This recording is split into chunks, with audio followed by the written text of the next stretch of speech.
Hello students, நான் உங்கள் மைத்ரி பேசுகிறேன். நம்ம இன்றைக்கி இந்த வீடியோவில் ஃபஸ்ட் டே என்ன பார்க்க போகிறோம் அப்படின்னா Day 1 ஸ்டடி பிளான் தான். ஸோ இந்த study plan 10th 11th and 12th இந்த 3 கிளாஸுக்குமே நம்ம போட்டுட்ருக்கோம். ஸோ இப்போ நம்ம பார்க்க போகிறது 12th ஸ்டாண்டர்டுக்கு தான். இந்த வீடியோ உங்களோட ஃப்ரெண்ட்ஸ் அண்ட் ரிலேட்டிவ்ஸ் யாராவது 12th ஸ்டாண்டர்ட் இருந்தாங்க அப்படின்னா கண்டிப்பாக அவங்களுக்கு நீங்கள் இதை ஷேர் பண்ணலாம். இதில் வந்து பார்த்தீங்கன்னா 12th தமிழில் யூனிட் 1 and 2 முக்கியமான வினாக்கள் புக்கின் அண்ட் புக் பேக் கொஷின்ஸும் சேர்த்து உங்களுக்கு கொடுத்துருக்கு. 2 மார்க்ஸில் 2 இயல் புக்கின் அண்ட் புக் பேக் சேர்த்து 5 கொஷின்ஸ் கொடுத்துருக்கு. 4 மார்க்கில் டோட்டலாக மொத்தம் பார்த்தீங்க அப்படின்னா 9 கொஷின்ஸ் கொடுத்துருக்கு.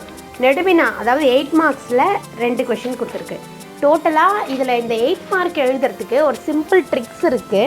அது கண்டிப்பாக நான் உங்களுக்கு இந்த வீடியோவோட எண்டில் சொல்கிறேன். ஸோ கவனமாக இந்த வீடியோவை ஸ்கிப் பண்ணாமல் ஃபுல்லாகவே நீங்கள் பாருங்கள். அதே மாதிரி இந்த 2 மார்க்கை பொறுத்த வரைக்கும் நீங்கள் 1 லைன் ஆன்சரு 1 வேர்டில் ஆன்சர்லாம் எழுதுனீங்க அப்படின்னா கண்டிப்பாக உங்களுக்கு அதுக்கு 2 மார்க்ஸ் வந்து எக்ஸாக்டாக கொடுக்க மாட்டாங்க. அதனால் அந்த 2 மார்க் கொஷினை மட்டும் கொஞ்சம் எலாபரேட் பண்ணி எழுதுனீங்கன்னா உங்களுக்கு ரொம்பவே ஈஸியாக அதில் நீங்கள் ஸ்கோர் பண்ணிடலாம்.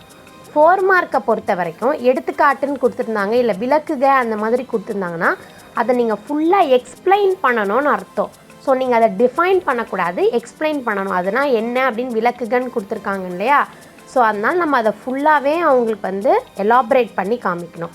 ஸோ 4 மார்க்கை பொறுத்த வரைக்கும் மேக்ஸிமம் 5 to 6 பாயிண்ட்ஸ் இருக்க மாதிரி பார்த்துக்கோங்க பாயிண்ட்ஸில். அப்போ பாயிண்ட்ஸ்லேயே 5 to 6 பாயிண்ட்ஸ் இருக்குன்னா அப்போ பேராகிராஃப்னு வரும்போது ஒரு 5 to 7 லைன்ஸ் இருக்க மாதிரி பார்த்துக்கோங்க.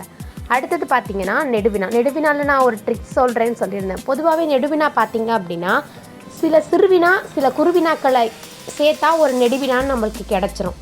அது எந்த சிறுவினா எந்த குறுவினாவை சேர்த்தா நெடுவினாவாக கிடைக்குன்றத நெக்ஸ்ட் வீடியோவில் நான் உங்களுக்கு கண்டிப்பாக சொல்கிறேன். Day 2ல் கண்டிப்பாக வீடியோவை ஸ்கிப் பண்ணாமல் ஃபுல்லாகவே பாருங்கள். இந்த டே பிளான் எக்ஸாக்டாக 30 to 35 டேஸ் வரைக்கும் உங்களுக்கு வரப்போகுது.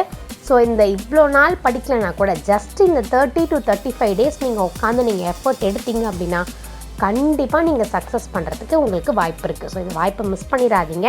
இவ்வளோ நாள் கோவிலில் எவ்வளோ பிரச்சனைகளை நீங்கள் சந்திச்சிருப்பீங்க. அதெல்லாமே விட்டு கொஞ்சம் தள்ளி வந்து கொஞ்சம் நேரம் புக் எடுத்து நீங்கள் இதெல்லாமே ரிவைஸ் பண்ணுங்கள். இது எல்லாமே ரொம்பவே இம்பார்ட்டண்ட் கொஷின்ஸ் தான் உங்களுக்கு கொடுத்துருக்கு. இதே மாதிரி யூஸ்ஃபுல்லான இன்ஃபர்மேஷன்ஸோட Day 2ல் நான் வந்து உங்களை மீட் பண்ணுறேன். Until then, bye from Mythri. Thank you. All the best for your exam 12th standard students.